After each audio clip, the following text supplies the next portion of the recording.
TV Burp Gold 3, featuring more of my favourite bits from the series. First up, break-dancing flies on Grime Fighters. I'm busting some moves. Man gets inside rhino on Michaela's zoo babies. Let me just check you out. Let's see what you're doing. David's poised for the last leg of Natombi's 16-month-long pregnancy. What we're looking for in that? Sally's surprise at Kevin's piles on Coronation Street. Kevin, I've been married to you for over 20 years. Those were not your knees running behind that big pair of tomatoes. And Bollywood wardrobe on The Family.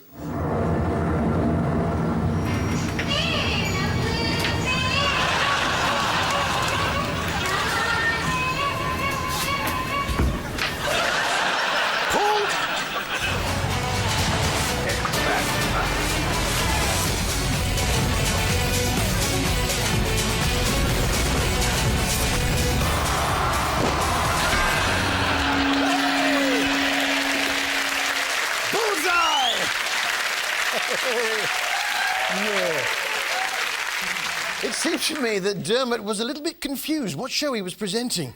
The acts all have friends, family and supporters here in the audience tonight.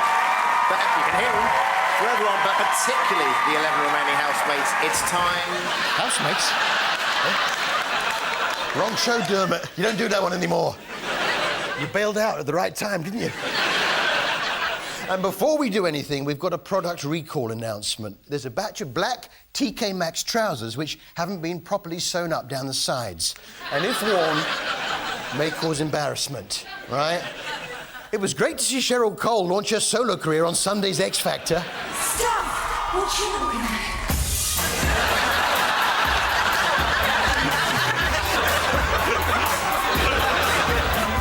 Yeah, it's those TK Maxx trousers.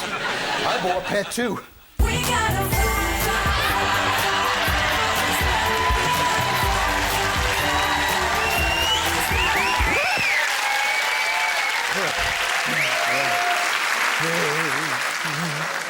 It's made my day.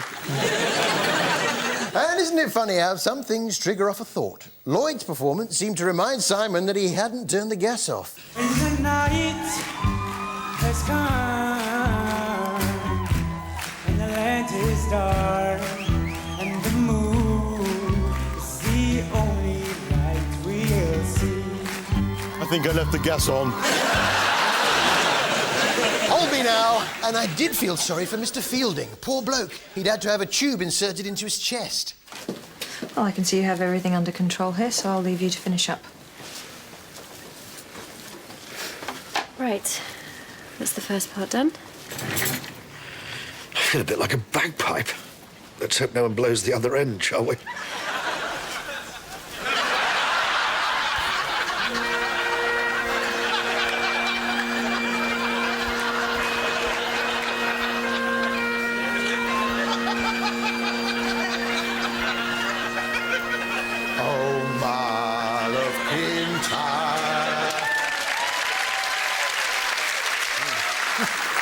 Hang on a minute.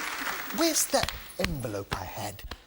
I met up with a local Jane monk who told me that his commitment to mankind is based on the right of all beings to exist equally. Of course not.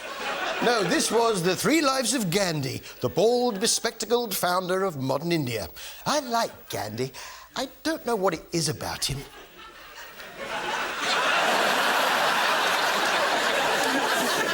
Yeah. Well, we all like Gandhi, don't we? I mean, what's not to like? I particularly liked the film he was in, Gandhi. So was Gandhi some sort of saint? Not according to this show. You know, in his early days, he was a very bad boy, assassin. He had taken meat, he had taken wine, he had taken womanizing.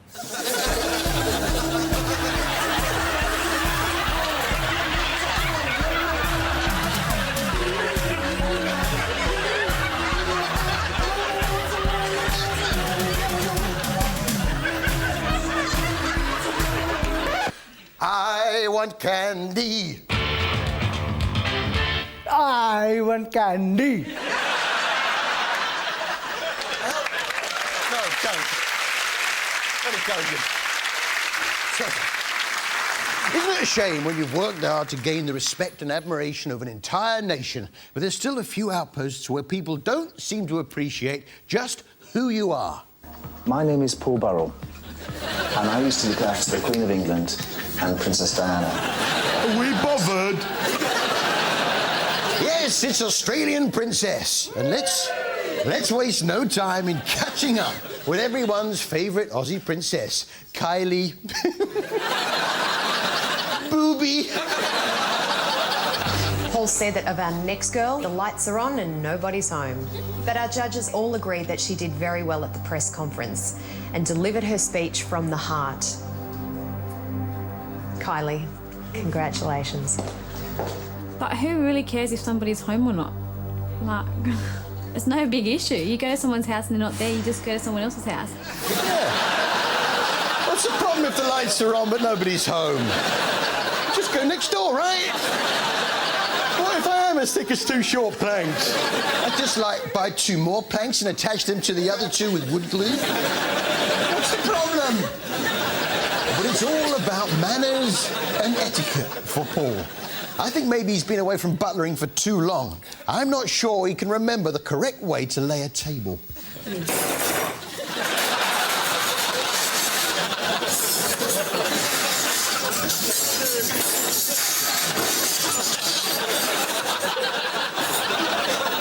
Paul, I'm not sure which knife to start with.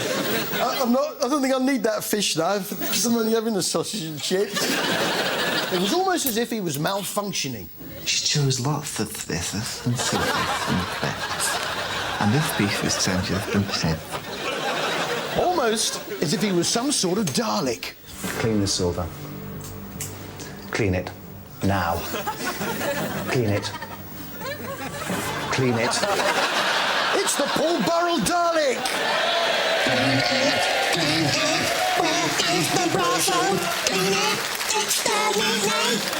I think the brasso's in the kitchen and there's some Mr. Muscle under the sink. Thank you. The Paul Burrell Dalek there. Yeah.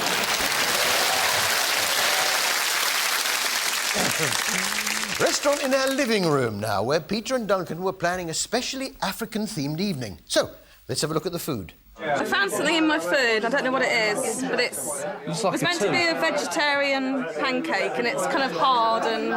It's like a tooth. It looks like a tooth or some bone, but I'm not actually sure what it is. Put it under your pillow, and by morning time, you'll have paid for your dinner. So there was a tooth in your dinner. At least pudding was nice. Ice cream. I have no idea. What's that one? There's a really dark one there. Oh, that's gross. Just found several hairs in my dessert. Sort of quite dubious hairs as well. Well, let's not jump to any conclusions. Those hairs could have come from anywhere. A hair in the mangoes? Oh, it might be a bit of... wouldn't be a bit of coconut, would it? Oh, it could have been coconut, yeah. Which is why I always shave my coconuts before using my scoop.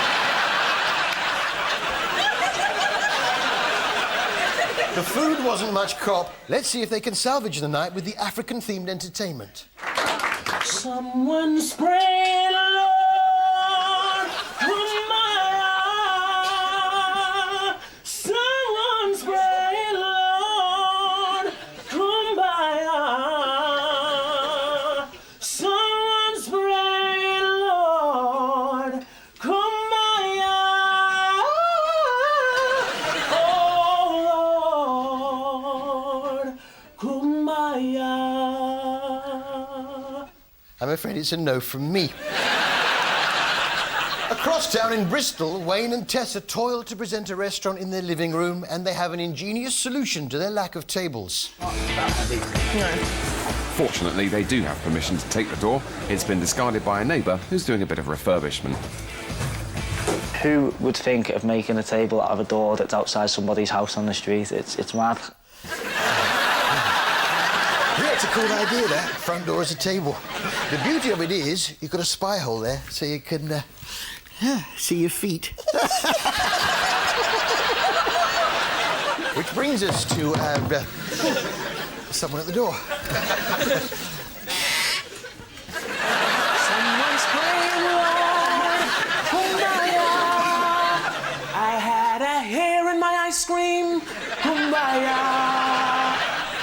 was a tooth in my pancake.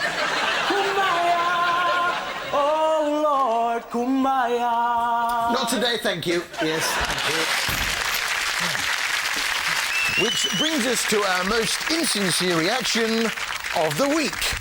Most insincere reaction of the week. So what is it you guys do then? I'm a nanny, so yeah. Wow.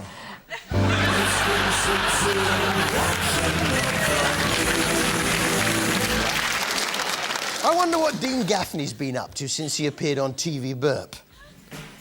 Hello?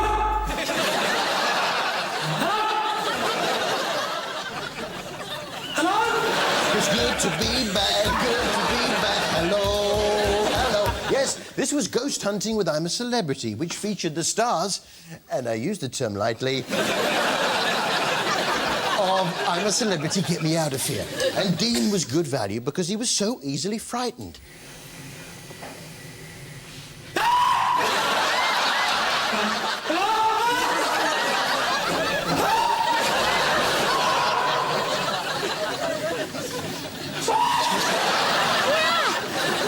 But he's filming himself screaming. Then it was time for the ghosts to talk to us. Please, Jack, if this is you, can you perhaps give us your initials? Doesn't matter. I'm trying to work out. That looks like a J. Yeah. Let's have a go with it, shall we? Yeah. Let's see if any ghosts can talk to us. Oi, pulling over there, Mr. Ghost. Oi, let's pull over there. Oh, it's coming back towards me. Oh, away and down. Oh, and the ghost is going round. Oh, what's that, Mr. Ghost? Oh, it's all right. Oh, I'm back there. Oh, yep. Yeah. Oh, it's another J. J. Yeah. He's got J on the brain, that ghost. Animal Heroes, the pig that called for help now, over on 5. Where else? Which told the story of Lulu the pig who called for help when her owner Joanne had a heart attack. So, how did Lulu come to be living with Joanne? We gave her to Jackie, our oldest daughter, on her 40th birthday. About 10 days after she had the pig, she brought her with all her paraphernalia and said, I'm going whale watching for my birthday. Would you watch Lulu? And history was wrote. Their daughter never came back to pick Lulu up. Yeah, well, we've all had presents like that. 15 years ago, my mum bought me a mock terracotta strawberry planter that you had to erect yourself. It took 12 strawberry plants at £3 a time. Add to that the cost of the compost. I was 50 quid down before I started. Just as the strawberries started coming, I went on holiday for 2 weeks. When I got back, the compost had dried out and the plants had died. I had nowhere to dispose of the compost, let alone the mock terracotta planter, and ended up leaving it in the loft when I moved house. The fact is, although I like strawberries, I would never have wanted them in the quantity that the planter promised, but failed to deliver.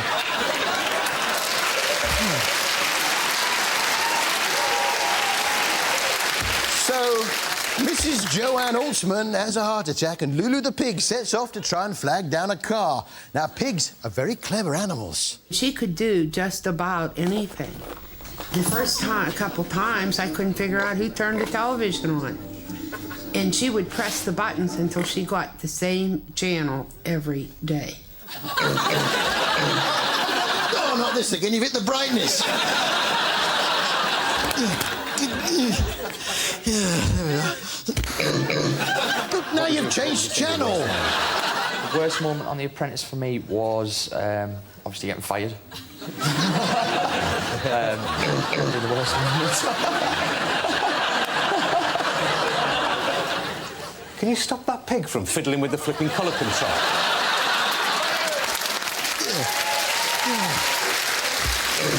Now you got the menu up again. Yeah, thanks, chicken. Which brings us to TV Burp Poetry Corner. TV Burp Poetry Corner. Well, I'd be interested to know what lies Natasha's feeding us, and this yarn has no reason to mislead us.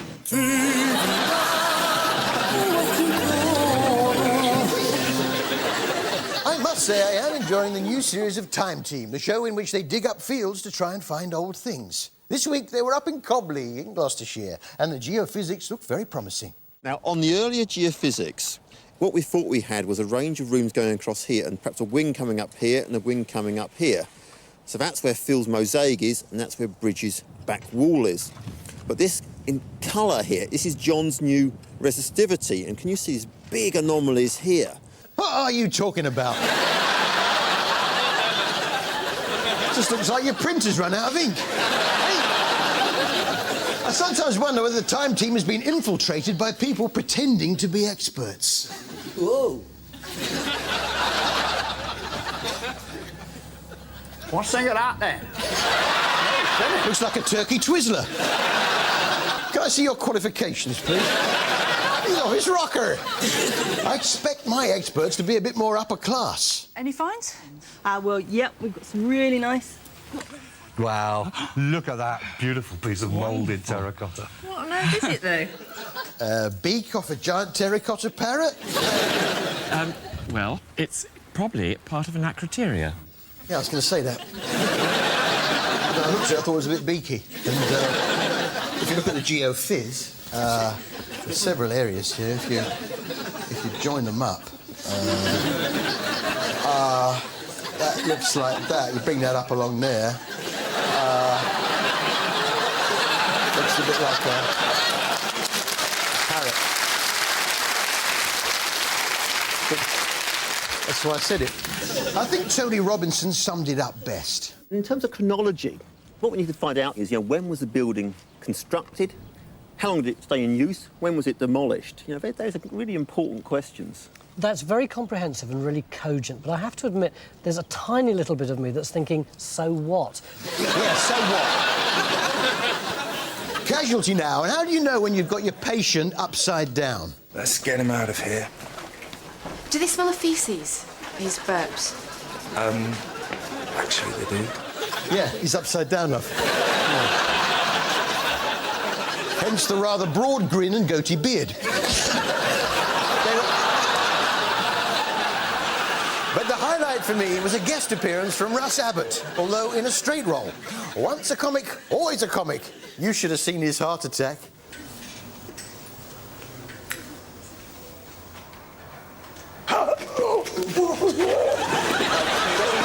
Someone? Guys? Yeah, bring back the madhouse, I say. Yeah.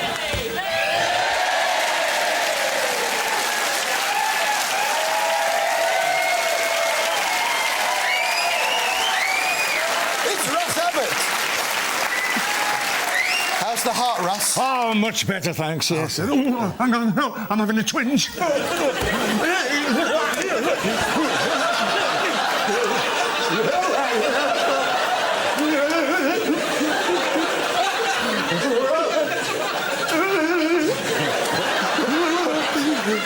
I'm having one too.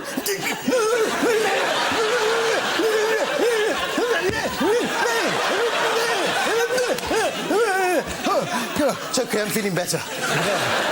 Me too. Oh, thanks, Russ. Yeah. Cheers. Elsewhere in Holby.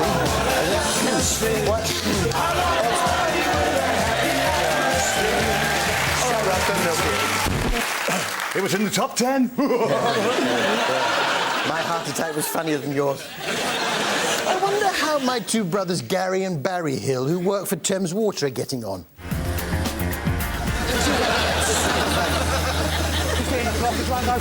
Down full pressure.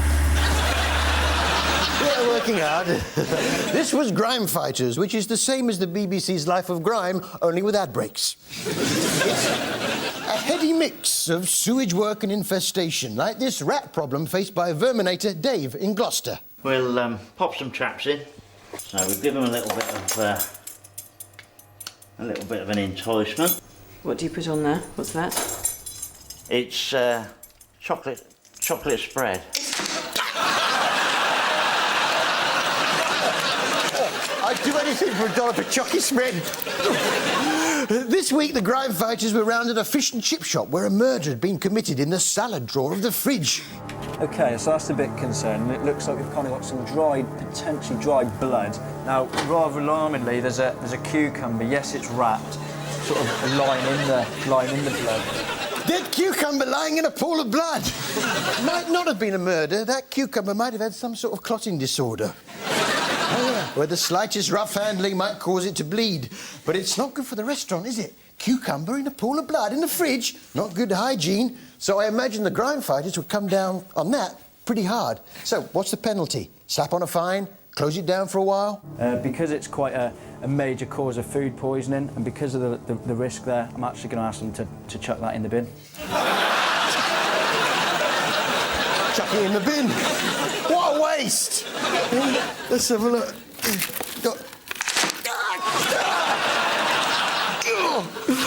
Oh, where's that cucumber? You see, look, just you cut the end off, cut the bad bit off, it'd be right as rain. Just cut that off. It's a bleed, forceps! I got it. Yeah. God, I said there was a clotting disorder. Cucumber. Yeah, lovely blood. Cucumber blood, my favourite. Yeah. And every now and then, Grime Fighters present us with a real character, someone who unexpectedly charms. Such a person is Lou from Wolverhampton. Yes, it's TV Burp's Stars of Tomorrow today. TV Burp, Stars of Tomorrow today. It's unusual for me to be looking at fish, being as last year I was catching them, and this year I don't seem to have had 5 minutes to go and do any fishing. But I do appreciate how lovely they are. It'd be nicer to sit out here on a lovely sunny day, watching the fish, having a glass of wine or a cup of tea. I'm a tea man myself, but I like the odd bit of lambruschi, eh? Yeah. Anyway, I've got to get on.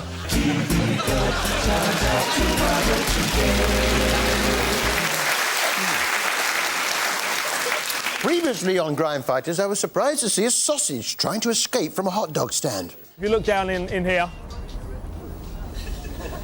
no refrigeration.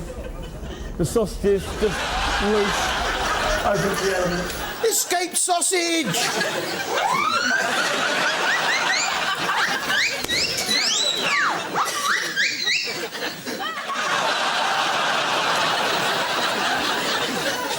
Hey, I thought Mummy caught you a sausage.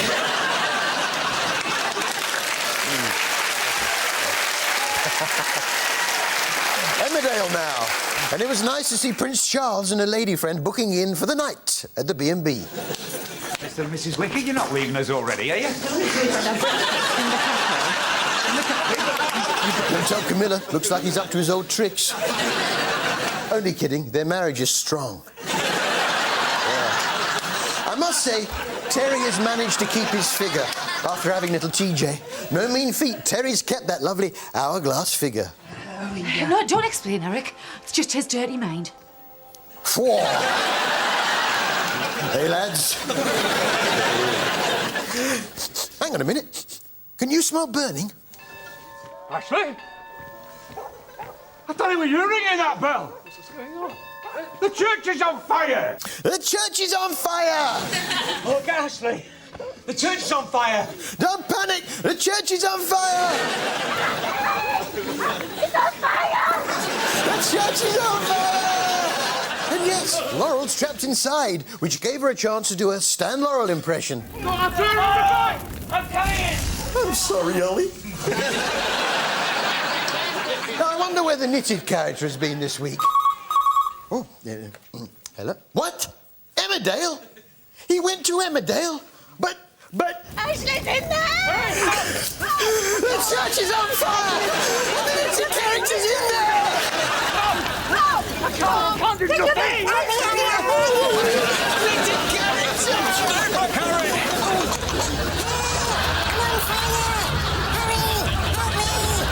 I've got to help him, but I don't want to get hurt. Hold me back. It's okay, H. I'll send in my sausage.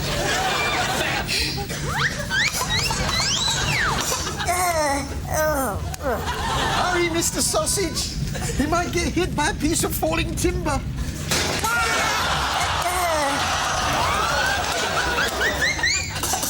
Sausage! It looks like we've lost them. If only you lot hadn't held me back, I could have done something. No, wait! Look!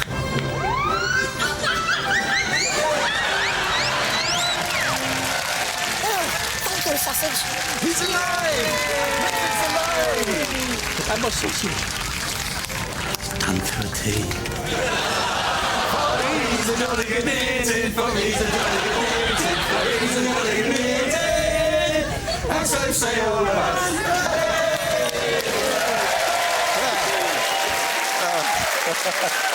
Yeah, it was a lucky escape. You can say that again, Harry. And I couldn't have done it without Heather's rescue sausage. Yeah, we got away with minor burns to the head. So, where else was the knitted character this week?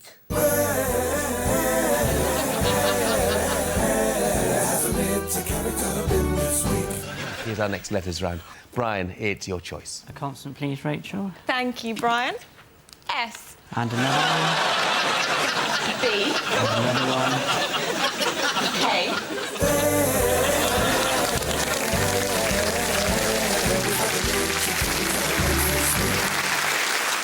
I must say it was nice to see God pop up on telly last year. Put away into the... Of course it wasn't God. It was Meetings with Remarkable Trees on BBC 4. And this episode featured a particularly interesting hedge. I've been driving this road since 1971. I've probably driven past this hedge 16 or 17,000 times. You want to get sat-nav, mate? Isn't it funny when your vegetables start to look like you?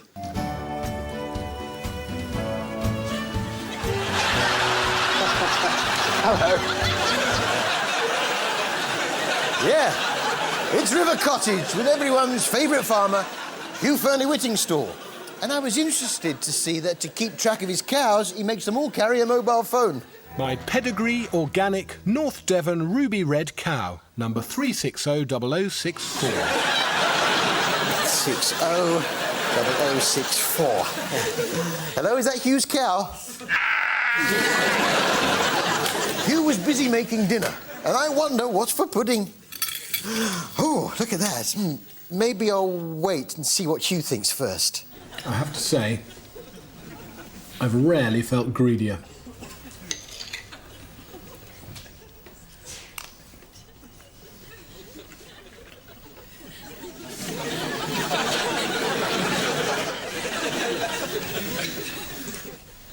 Lovely.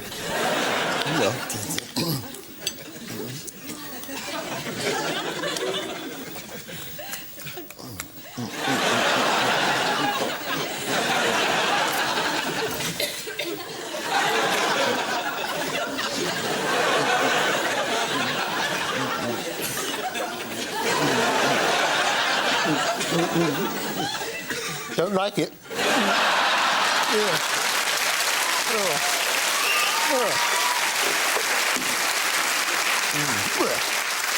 I must say, it's nice to see my style of glasses coming back into fashion. Right, up we go. Is this what you call the London? London. It's very much like Willy Wonka's top. Not sure about the hat, though. This was Jimmy's Food Factory, which relies on a simple premise. Most of us don't really know what goes on inside a food factory. I do. My sister worked in one over the summer holidays, and she told me what happens. This week, Jimmy went to find out how they make ice cream, in particular, the Walls Viennetta. They're lovely for a special occasion like a christening or ruby wedding. I suppose the Viennetta is named after the Austrian capital, Vienna. And watching all those Viennettas going along the conveyor belt in the factory reminded me a bit of German tanks rolling into Poland. They make 4 million mouth-watering ice creams here every day. But how do they make these fantastic shapes? Actually, I prefer a good old English 99.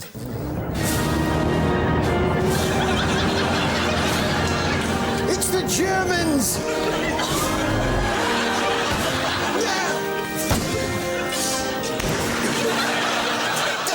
It's jammed.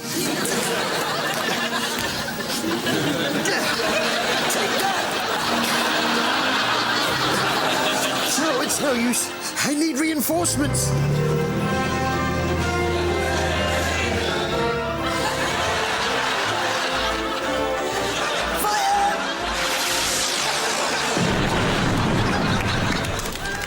Thanks, Mr. Funny Face. Not a problem, Mr. Harry. Oh, it was like World War II there for a moment. World War II.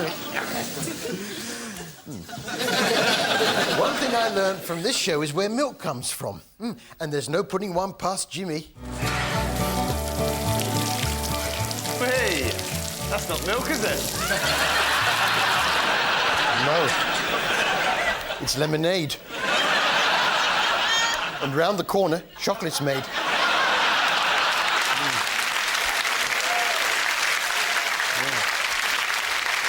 But you've got to be careful milking cows, as Jimmy very nearly found out.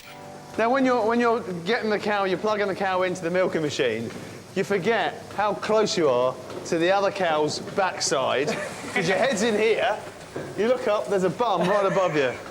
So it's really easy to get a cow pat shampoo and then a cow wee rinse. Yeah. I like the idea of a cow pat shampoo, but then there's always the cow wee rinse. Which is better? There's only one way to find out.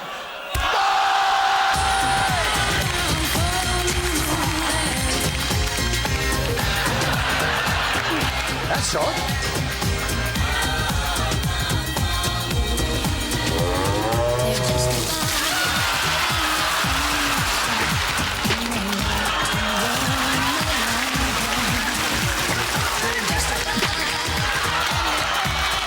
See you after the break. Come on, cow, we rinse.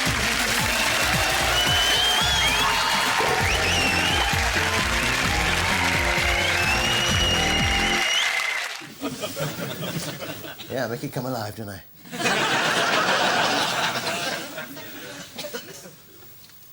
All the time, just trying to get people to not turn over to watch Strictly Come Dancing. So that we will provide the maximum amount of audience for the X Factor. That is my job.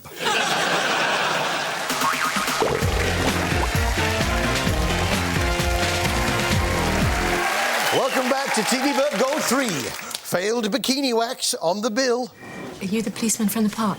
Yeah, PCNA Roberts. I'm sorry, I'm still a bit fuzzy. Useless jockey on Country File.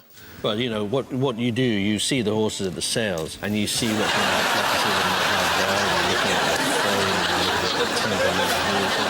of Woman in a deck chair gets turned on by car sponge on Taggart. Whoa. Lady posts invisible letter on Corrie. In it goes. And rat catchers unfamiliar with what a rat looks like on the Rat Pack. Charlie smelt something behind the fridge. Nice.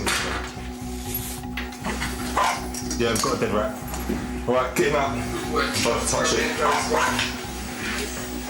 That's a dog. Oh, has anyone seen my Action Man and Barbie? Yes, my Action Man and Barbie. I had them here earlier. I can't think where they've got to. We've yet to see how... That's my Action Man and Barbie! Yes, Bear Grylls is back. And his first priority is to make a cup of tea. But this being Bear, it's no ordinary cuppa. You get more animals here. Things like the rock dassie, which is like a big guinea pig. And all of this stuff here is dassie droppings. The Bushmen actually used to take all this dassie poo and make tea. Yes, made from guinea pig droppings. Not so much Thai foo as Thai poo.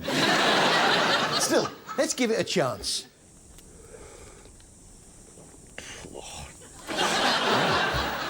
Maybe the milk's off.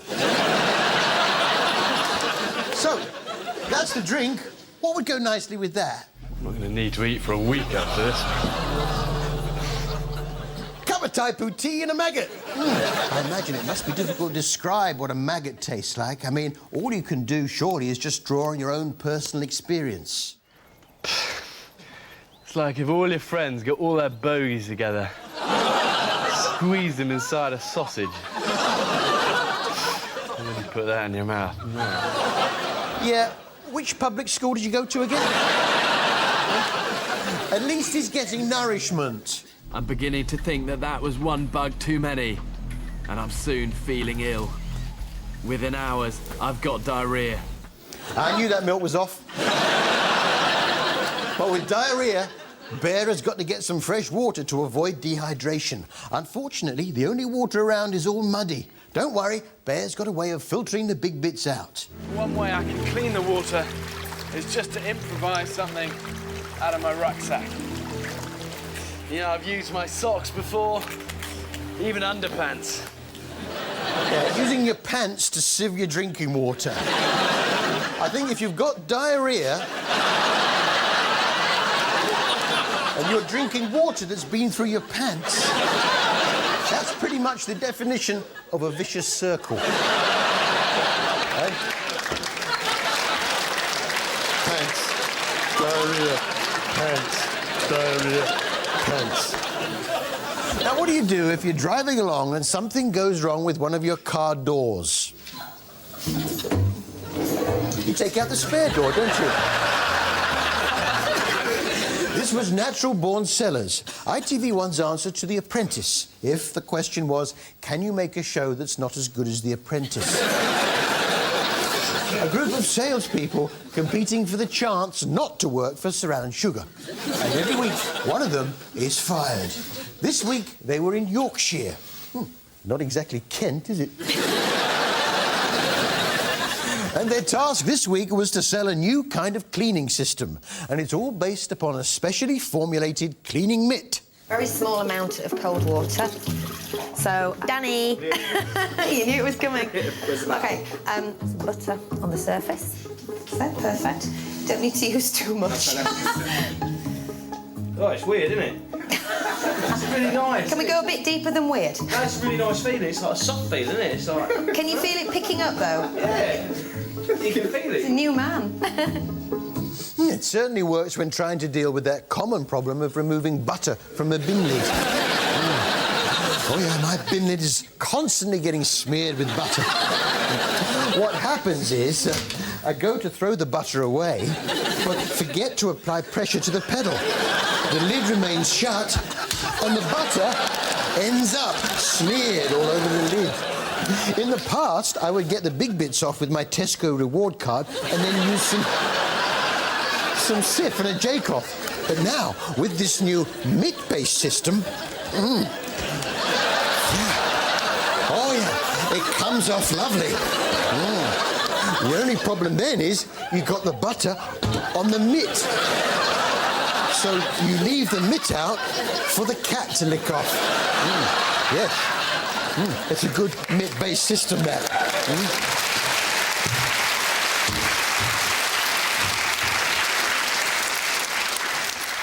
To help sell it, there's a secret weapon. This is Mr. G. Love. Mr. G. Love. The G presumably stands for Jeff. Jeff Love and his orchestra. Yes. There are similar cleaning product-based characters for the rest of the range. As well as Mr. G. Love, there's Mrs. J. Cloth and Master B. Ogbrush. I was a bit annoyed that salesperson Gavin kept getting Mr. G. Love's name wrong. Hello, I'm Mr. Glove. No, it's not Mr. Glove, it's Mr. G. Love. Hello, I'm Mr. Glove. How are you? Not Mr. Glove, Mr. G. Love. Ding, ding, ding, ding, ding. Hello. Hello, I'm Mr. Glove. Not Mr. Glove, Mr. G. Love.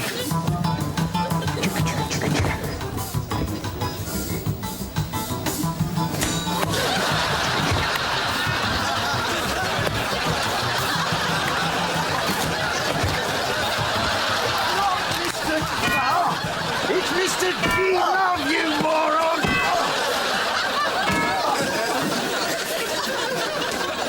Sorry, Mr. H. Hill. Well, it's not nice to get someone's name wrong, is it? Time for a look at this week's Freaky Eaters. Chips, pizza, sausages, chucking bars, tasty muck. for people who can't nosh proper like us. And this week, it was almost like a celebrity version of Freaky Eaters. Yes, with top DJ Christopher Hawkins. So, tell Du, what is Chris's freaky food hang-up? Chris's poor diet is the result of an embarrassing secret. He's terrified of fruit and vegetables. Terrified of fruit and veg! Carrot! Sweet corn!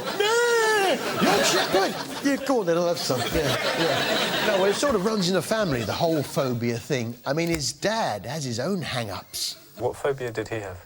My dad's phobia is of dead matches. Well, get a lighter then. Yeah, you could pretty much stop dead all the male side of the Hawkins family with that. A grape with a match in it. Get back, Hawkins family. What this show did do was create one of the most exciting bits of TV of the week. Real nail-biting stuff. Do you think you could pick one of those up? Do what with it? Just hold it in your hand.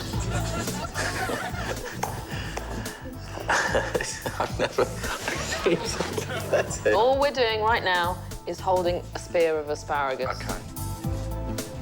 So you're having to psych yourself up. That's exactly what I'm doing, yeah.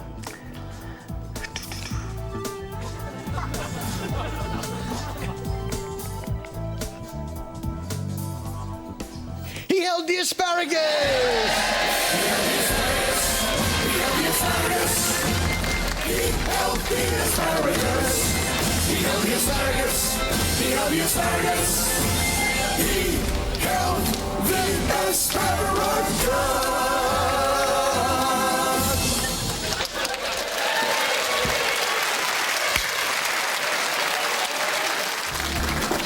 He may have held the asparagus, but it doesn't bode well that Chris has washed his hands of Natalie's instructions to hold an orange. He held the orange. He held the orange. No, he didn't hold the orange. No, he didn't hold the orange. No, he held the asparagus, but he didn't hold the orange. He didn't hold the orange. He didn't hold the orange. He held the asparagus. He didn't hold the orange. Glad we cleared that up. Yeah. We love the orange. No, it's a bit unfair because to us it's a bit of a laugh, Chris not being able to eat fruit and veg, but to Chris, of course, it's a big deal. People don't perceive a phobia of fruit and vegetables as a problem. Quite bizarrely, they just think you're a fatty eater and you're a bit fussy. I find that quite irritating. I find it irritating to the point of, like, wanting to punch someone in the face. Still, though, what a fussy, fatty eater. Yes, I hold the asparagus, but I also hold the orange. Grape with dead mats in it! Which brings us to our most elaborate dogwee of the week. Most elaborate dogwee of the week.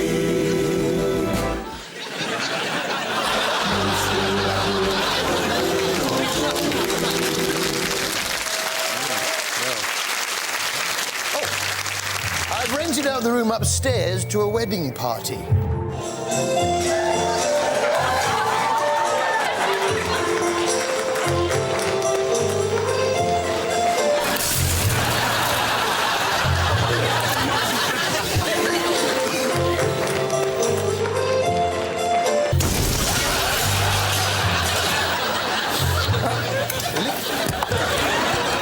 Living's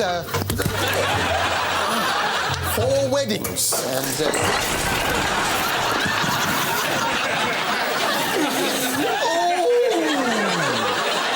in which weddings compete to see which is best. And I know what you're thinking, not another one of those type of shows, and I quite agree, so I didn't watch any more of them. Coronation Street now, and poor Joe was in a terrible state. Well, you know what it's like when you can't find what you're looking for.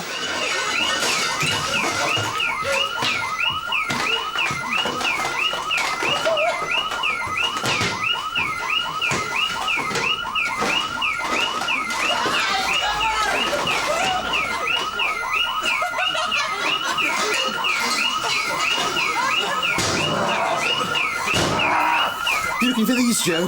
Sorry, I borrowed them. I thought I had a touch of swine flu. They are good, but they do make your tongue go red.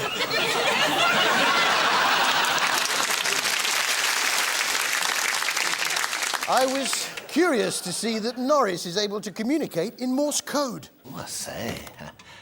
Yeah, and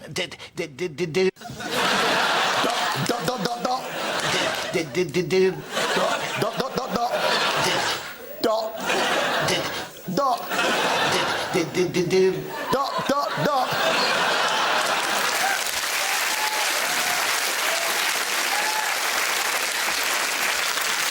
Of course, this was the year that Darren Brown predicted the lottery numbers. But let's see if, like Darren Brown, I can predict the outcome of the Betty Turpin's handbag medication lottery. Right, let me think, yeah. Blood pressure. Cholesterol. Angina. Oh, what's that one? That's what I predicted. Hey, look.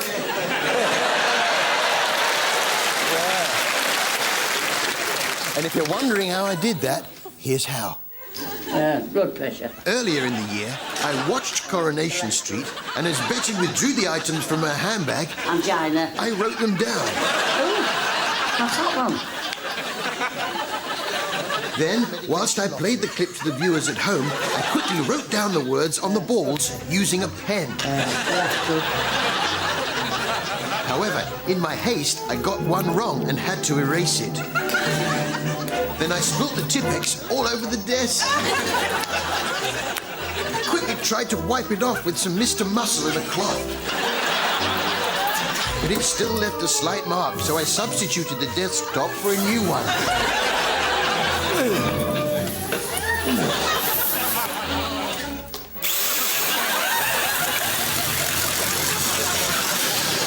It was extremely tiring work, so I stopped for a short break.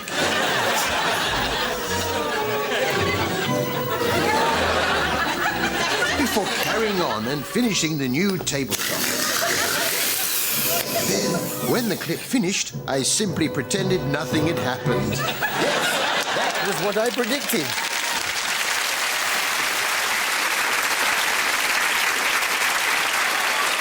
Which brings us to our most casual turning on of a car indicator of the week.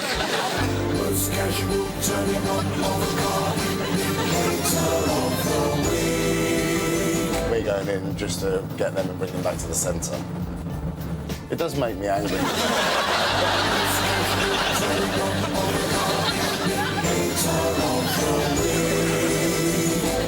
Right then, let's find out what BBC Three have been up to. Hello there, I'm George Lamb. We've been to every corner of the UK in search of young, talented butchers. Sorry, I thought you said butchers. Who will be crowned the first ever BBC Young Butcher of the Year? Yeah, it's Young Butcher of the Year. We haven't made it up, it's a real show. In an interesting career move, it was presented by Six Music DJ George Lamb. He's smart. He knows you don't get anywhere in this business without a catchphrase. 5, 4, 3, 2, 1. Stop making sausages. 5, 4, 3, 2, 1. Stop making sausages. It's not exactly... Bring on the wall! But at least it's not... Bring on the wall! So, let's have a look at some of the hopefuls. A few months ago, our hunt to find Britain's top young butchers got underway. We've sorted through a mountain of applications... Hang on a minute. Go back a bit. There was one I like the look of. Our hunt to find Britain's top young butchers got underway. We've sorted through a mountain of applications... Yeah, I don't know what it is about candidate 1034 Paul Herbert, but...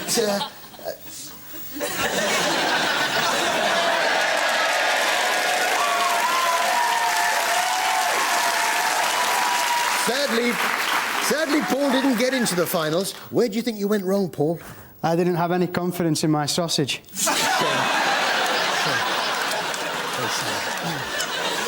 Let's have a look at a few of the finalists. Our second finalist from Lincolnshire, 23-year-old Jim Sutcliffe. I love experimenting with meat and coming up with new products. Yeah, he's less of a butcher, more of a meat scientist. So, what new products has he come up with? So out on the floor, Jim's removed the ribs and spine from the saddle of lamb and sewn up both ends to make an oblong shape with an aubergine stuck inside. OK. I'm not sure where this is going, but I'm prepared to go with it. Jim's is getting weirder by the minute. He's now stitched the lamb's kidneys on top and pierced the ribs through the side. A little bit odd, but carry on. Now Jim's placed a stick of celery in the aubergine and is attaching a cabbage leaf to it. And now he's being detained under Section 2 of the Mental Health Act. It's my take on a Viking longship here with the oars. I've made a mast out of a piece of celery to be able to put a sail on it just to finish it. So, Jim's kicked off his window display with a Viking longboat centrepiece. Of course, I should have seen it coming. It was a Viking longship made of meat. Oh, I worked on a meat version of an ancient form of boat. Yeah, here it is. It's my mince galleon. Oh, it's the neat Viking longboat. Oh, and... Yeah, that showed him. The mince galleon. I wonder who's driving it. Oh. It's the funny face ice cream. Hello, how are you? Glad to help. Well, I was thrilled for the finalist, Chris. He produced his first sausage just 2 weeks ago. Must be all that meat you're eating. Despite being a relative rookie in the sausage-making stakes, Chris found himself in the final two. To what did he attribute his success? You worried there, Chris? Yeah, you had me for a second, but I had confidence in my sausage. You've got to have confidence in your sausage. That's where I went wrong.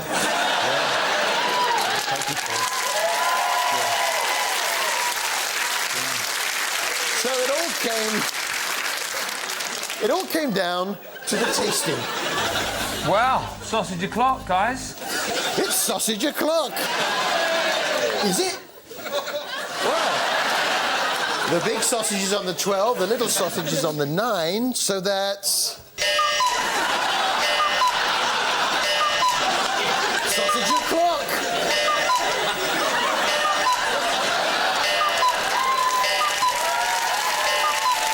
No, I believe it. You've got your own sausage. Dirty girl. Taking advantage like that. Which brings us to our most unconvincing signature of the week. Most unconvincing signature of the week.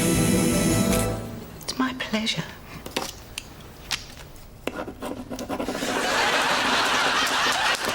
Most unconvincing signature of the week. That's inconvincing. Oh, yes, of course, the bowl of soup I ordered. You must excuse me, I missed my lunch and... Wait a minute! What's that in my soup?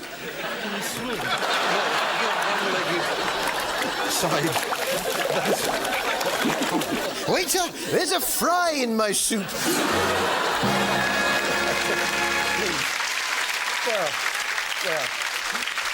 Allow me one. This was Last Chance to See, where Stephen Fry and another bloke go around the world seeing animals that are almost extinct due to people going around the world drawing attention to them.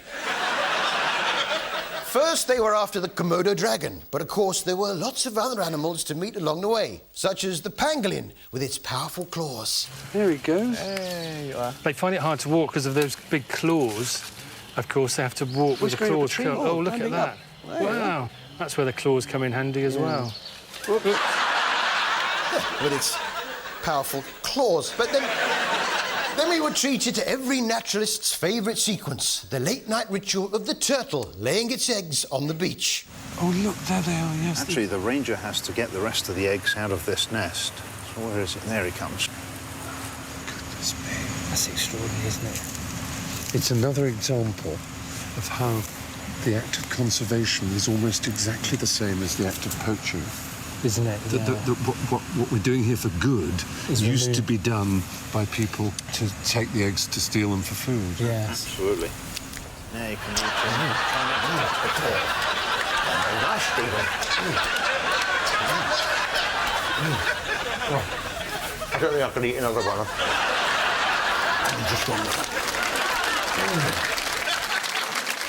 This week he was after one of the rarest birds in the world, the kakapo. So, what does a kakapo look like? It ought to be impossible to describe a creature as looking old-fashioned, but that's exactly how Sirocco looks, with his big sideburns and his Victorian gentleman's face. Yeah, the big sideburns and the Victorian gentleman. Yeah, actually, it reminded me that my great-granddad was Victorian. I was just looking through some old family photos of my ancestors, and yeah, who's that old guy on the left? I think that's Uncle Kakapo. I think he's extinct now. As Stephen pointed out, there aren't many kakapos left, and so naturally the ones that are around are pretty lonely and frustrated.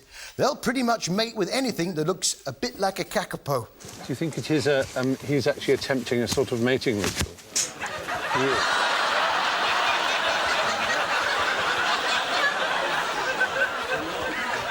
Go on, son, go for it. Go on, give it some. Go on.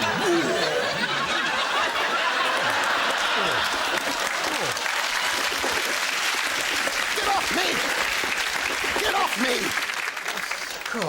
Which brings us to our TV highlight of the week. TV highlight of the week. Oh dear. Hello.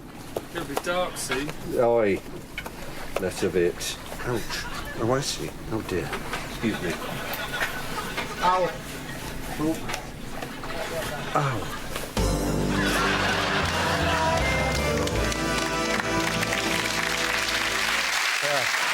But may I now propose a toast to the University of Libya, to the Libyan University. I propose a toast to Libyan University. Yeah, Libyan University.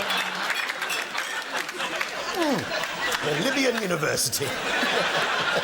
Yeah, they've opened a branch on Albert Square, and presumably that's why Colonel Gaddafi himself dropped into the CAF.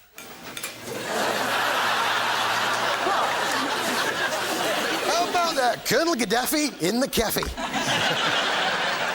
Yes, poor Stacey had gone completely off the rails, largely because she hadn't been taking her tablets, even though her denim jacket has magic pockets which can keep all sorts of stuff in.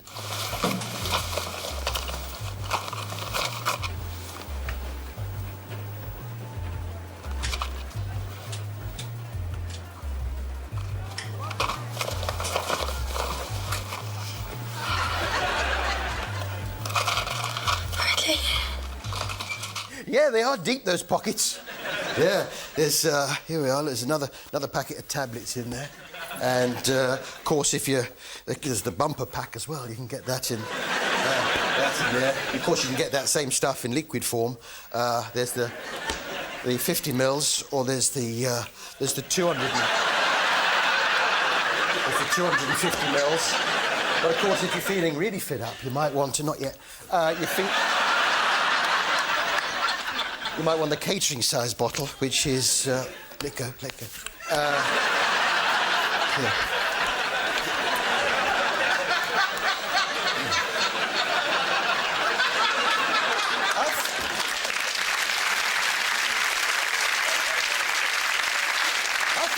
I felt sorry for poor Tamwa. Like any teenage boy, he has urges, and embarrassingly was caught out by his mum and his brother using his laptop. So, what was he looking at? Pretty girls in bikinis, or something stronger? What's on the computer? Nothing, just sites. Have you got something to hide? Of course not. Have you been looking at pictures of girls? No. Pictures of boys? No! Show us the computer. He thinks you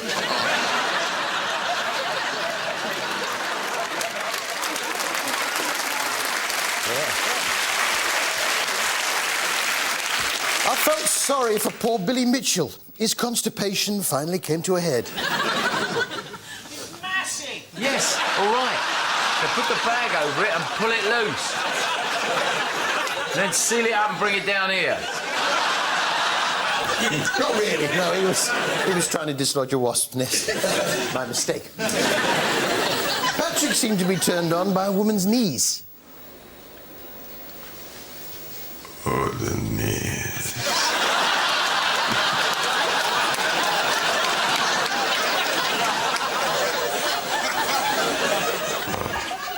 Sorry, I did try.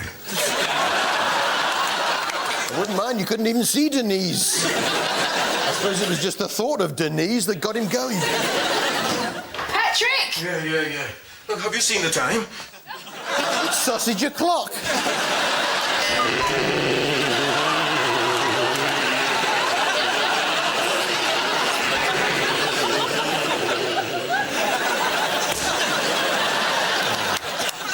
I think that clock might need a little attention.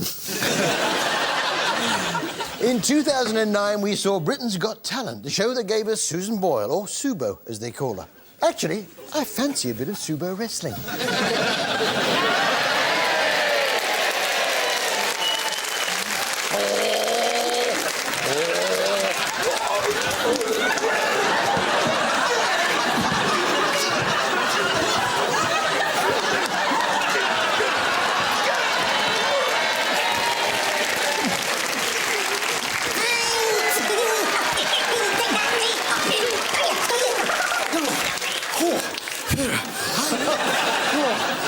Thanks, Knitted. My pleasure, Harry.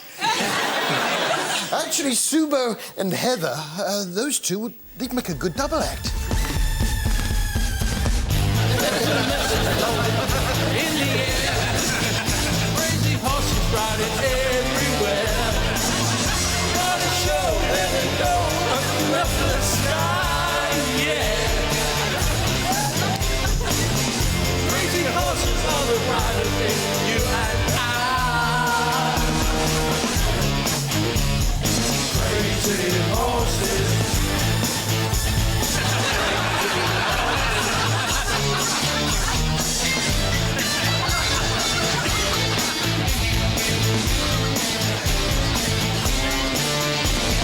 Crazy horses. Crazy horses. Crazy horses. Well, if that's not entertainment, I don't know what is.